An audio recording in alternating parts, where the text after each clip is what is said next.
Okay, so here's module 12, the first of two modules dealing with unemployment. So before we get started with unemployment, there's a few terms that are important that you understand. Okay, the first category group that we're going to look at are people who are considered employed. These are people that are working at least 1 hour per week.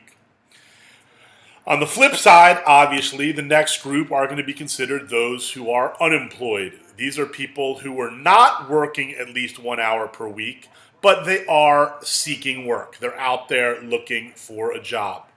And then the last group that we need to think about are those people who are not in the labor force. Sometimes you might hear them called discouraged workers. These are people who have given up looking for work. Over there in the cartoon, you can see on the right, you have a discouraged worker. For whatever reason, just like, anything you do. If you try for, 6 months to find a job and there's none out there, eventually you're just going to say, you know what, I'm done. Discouraged workers.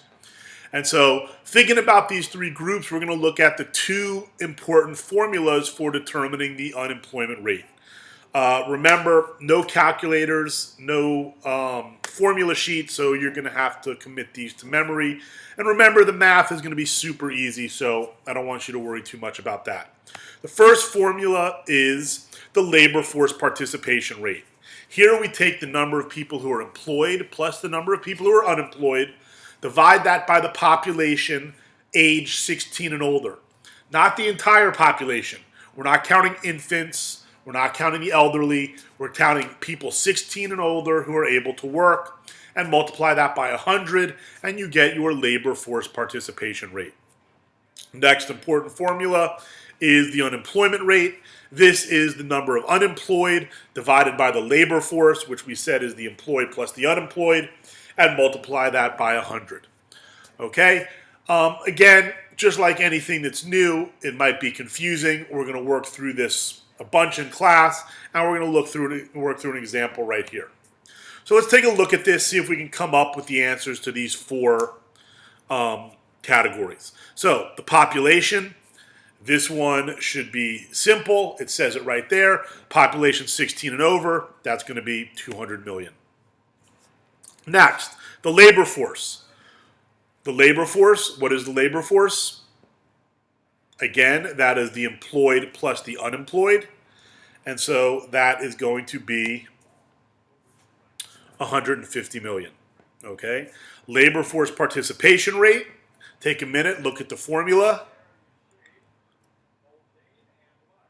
Labor force divided by population times 100, that will give you 75%.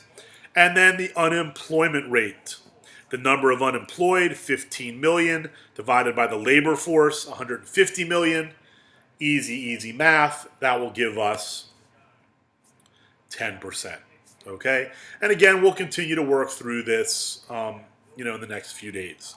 Finally, let's talk about some criticisms of the unemployment rate. You might have been thinking this to yourself as you listened, and there are definitely some criticisms of the unemployment rate.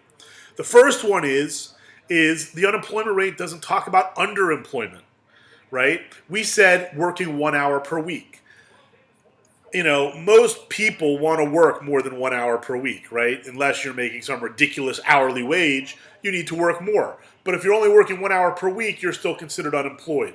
So it doesn't calculate those people that are upset. It also doesn't calculate people that are working jobs that maybe they're overqualified for, right? Nobody wants to go to college and study to be a chemist or a psychologist or whatever, and then work as a receptionist or a bartender. These are great jobs, but it's not like you wanted to go to college for 4 years to do that. So the unemployment doesn't take into account underemployment. The other criticism of the unemployment rate is it doesn't capture discouraged workers, right? These are people that probably want a job, they've just given up, but they're not counted in the unemployment numbers. So the chances are that, while the unemployment rate is maybe 10%, if we were to add in all those discouraged workers, it would really be higher.